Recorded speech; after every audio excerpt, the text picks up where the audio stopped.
some TNA, WWE and Japanese wrestling news today. Also, I'll give an update on a local Scottish wrestling show featuring Colt Cabana and Grado. Well, firstly, 2 retirements this weekend. Sad to see any wrestler retire, especially through injury. First one wasn't through injury, but former TNA X Division champion P.T. Williams wrestled Chris Sabin, a fellow alumni of Scott D'Amore's Can-Am Wrestling School, at an event called Best in Detroit 6 Border Wars, a show put on by Detroit, Michigan independent promotion XICW. This was, as he announced last week on Twitter, it was his final pro wrestling match. He tweeted after the event on his at P.T. Williams, "Thank you to everybody who was ever a part of my pro wrestling journey. Hashtag Canadian Destroyer." P.T. Williams was and still is a fantastic wrestling talent. Check out his matches on YouTube. He was having some exceptional matches in the days where the X Division ruled TNA. Now, also retiring, and sadly seems due to injury, is WWE superstar Santino Marella, real name Anthony Carelli. He announced it live at a show in his genuine hometown of Toronto, Ontario, Canada, due to recurring neck injuries. He said he had suffered a 3rd neck injury and is having to wind down his in-ring career. Santino is 35 years old, a two-time Intercontinental Champion, 1-time WWE Tag Team Champion, and 1-time WWE United States Champion. Of course, as we all know, he is a co-owner of a 15,000 square foot gym in Mississauga, Ontario, called Battle Arts Academy. It opened in July last year for general strength and conditioning, but you can also train for both mixed martial arts and pro wrestling. He's been spending a lot of time there. Obviously, hopefully the injury is not too serious, that won't affect his post-wrestling life. I'm sure that will be something that possibly we'll see students coming from the Battle Arts Academy in wrestling, perhaps even WWE and TNA maybe in the future. But best wishes to both P. Williams and Santino Marella on their retirements. Now to Japan and Japanese pro wrestling news. Wrestle 1 held their Wrestle 1 Shogeki Impact event this past weekend. It actually featured some talent from TNA, the TNA Tag Team Champions, and it also featured Ethan Carter III and Rockstar Spud against Yusuke Kodama and Tajiri. Tajiri's promotion, New Wrestling Classic, was announced last month as going on hiatus, and it seems certainly all of the talent from Wrestling New Classic are now officially part of Wrestle 1. Perhaps we may even see former ECW and WWE star Tajiri wrestle in TNA at some point. I know a lot of fans would love that. As I said, the American Wolves were also there. Davey Richards and Eddie Edwards successfully defended the TNA Tag Team Championships against Minoru Tanaka and Koji Kanemoto. And in the main event, which is reported to be a really good match, former TNA X Division Champion Seiya Sanada lost against Kaijai Muto, aka wrestling under his persona as the Great Muta. Now, there's been reports over the last couple of weeks that Sanada may be leaving Wrestle 1, and this seems to actually be true. He did state after this match that he might leave Wrestle 1 for good, and earlier today we received the news that he has indeed signed a contract with TNA Wrestling. He already had a contract, of course, to wrestle in both promotions, but he stated that there is no way for him to surpass the Great Muta if he remains in Japan. And he also stated that right now he is making TNA his priority as far as it leads to achieving his future goals. Sanada is a student of the Great Muta. It's the Great Muta even passed on really the torch to Sanada when it comes to the moonsault, the move that the Great Muta Kaijai Muto certainly really invented, but popularized certainly and modified. This guy is great talent. Really looking forward to seeing what he does in TNA. Now, this is not something that's unusual for Japanese wrestling and Japanese wrestling talent. A lot of talent over the years have gone from Japanese wrestling promotions to all over the world. It worked very well for New Japan Pro Wrestling a couple of years ago when they sent Kachika Okada to TNA. A lot of people didn't think much of Okada in those days, but look at the success he has had since he returned to New Japan Pro Wrestling. Multiple time IWGP Heavyweight Champion, a main eventer, one of the best talents on their roster so far. Absolutely fantastic. Some of the talent that Japan has produced that has gone off around the world to here in the UK, to America, all across Europe, Australia. A lot of them have came back and done exceptionally well, and I do think that is what the plan is for Seiya Sanada when it comes to his career.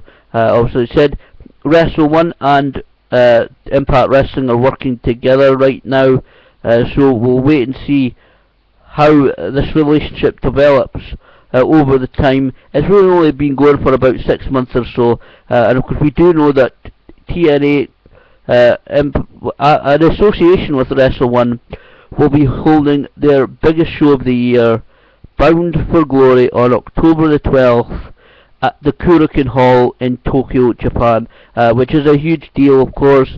Not just their biggest event of the year in Japan, but at the world famous Korakuen Hall, a place that I would talk to a couple of wrestlers that have wrestled there, and you know, just as they said, it takes your breath away.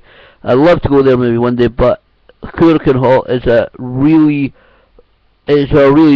famous venue for pro wrestling, and I'm really looking forward to seeing how they work this Bound for Glory event on October 12th. Of course, TNA have taped all their programs or episodes of Impact Wrestling for August. They did it just last week at their just about a week ago now in New York City. So we'll wait and see at their next tapings how they build up to Bound for Glory. Also, quick piece of news that I found interesting actually. Now, also, like I said about Japan sending out a lot of talent worldwide, American and European and talent all across the world also go to Japan.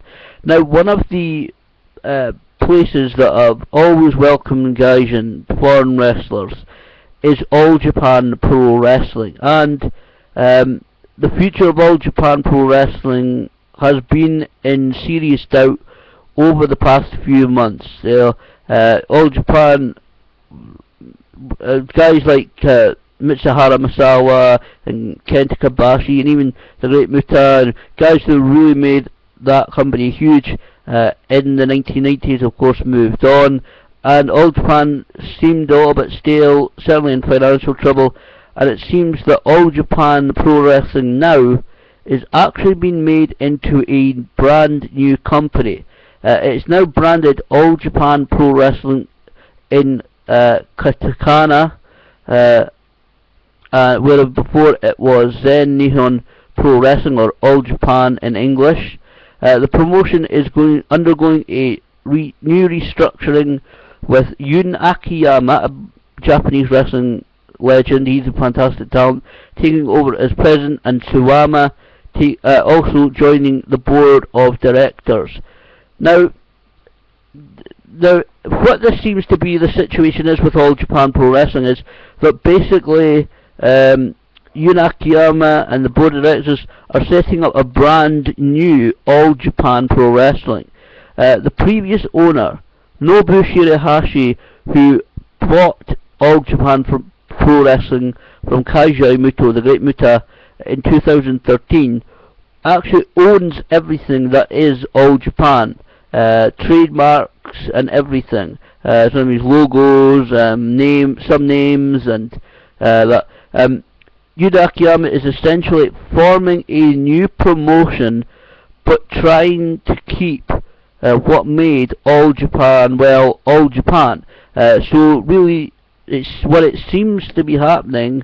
This is only in the early indications from Purusei Spirit on Facebook.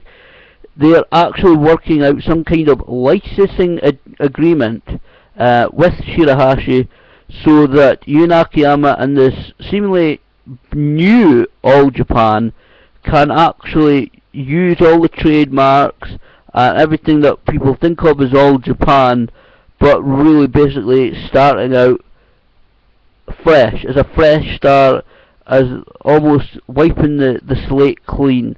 How this is going to work, whether this will work, we really do not know yet, but I just thought this was a bit of really interesting news I broke yesterday at the press conference held by Yuya Akiyama. I thought it would be an interesting bit to actually include. I know certainly some of the Japanese wrestling companies have gone on under major transition over the past several months. New owners, new way of running things. I know so a couple of Scottish wrestler stars were supposed to be going over this year to the likes of 01 to train for a considerable time. That has been put off because they're unsure what is happening with a couple of promotions. So it's certainly, hopefully this will start, and hopefully these companies will start settling down, so not only the owners and the people working in the companies can start working for the betterment of Japanese wrestling companies, but of Japanese wrestling as a whole. Japanese wrestling is one of the best forms of pro wrestling in the world. It's obviously one of the oldest. It's one of the most respected forms of pro wrestling in the world. So hopefully things within the next year or so can, hopefully maybe even sooner than that, can start settling down. There's a lot of uncertainty and a lot of tension, I think, when it comes to who is running and how they're running Japanese wrestling companies at the moment. Well, finally, last bit of news, we have a quick update on a Scottish wrestling show, and that is Scottish Wrestling Entertainment's Hellbound event. SW's Hellbound will happen on Saturday, 23rd of August. The venue will now be the Curtin Community Centre. This is going to be a daytime show. Doors will open at 1:45 p.m. I believe the show will begin approximately 2:30 p.m. So it's a daytime show, not a normal evening time show that they normally do their shows in the evening. So it's a daytime show. Doors open 1:45. Show begins about 2:30. And this event will feature an amazing match which I think is worth the price of admission itself. It will be in singles action, Colt Cabana versus Grado. This is the only time you'll be able to see these two guys in Dundee this year at Curtin Community Centre, Saturday 23rd of August. Doors open 1:45. Scottish Wrestling Entertainment's Hellbound event. You can get your tickets for that event on sweonline.co.uk. Tickets are £12 for adults, £9 for under 14s. That includes the £2 processing charge that you will be charged with. And you can also get tickets there for Scottish Wrestling Entertainment's Hell for Lycra 11 event, which features, you see the poster behind me, WWE Hall of Famer Road Warrior Animal, Dennis Stamp, Doug Williams, plus the excellent talent of Scottish Wrestling Entertainment. And apparently, according to Braveheart, the SWE owner, there's a lot more announcements to come regarding Hell for Lycra 11. Once more updates, that news is announced, I will give an update and run through the card again. but I'm going to wait until the announcements, which will hopefully be made shortly, are announced, and then I can go give you an overall view of Hell for Lycra so far. I have to say, the Curtin Community Centre is not the largest venue, so go on to sweonline.co.uk/shop to get your tickets right now, because spaces are limited, tickets are limited. It is going to be a fantastic show, well worth the price of admission in itself. Yeah.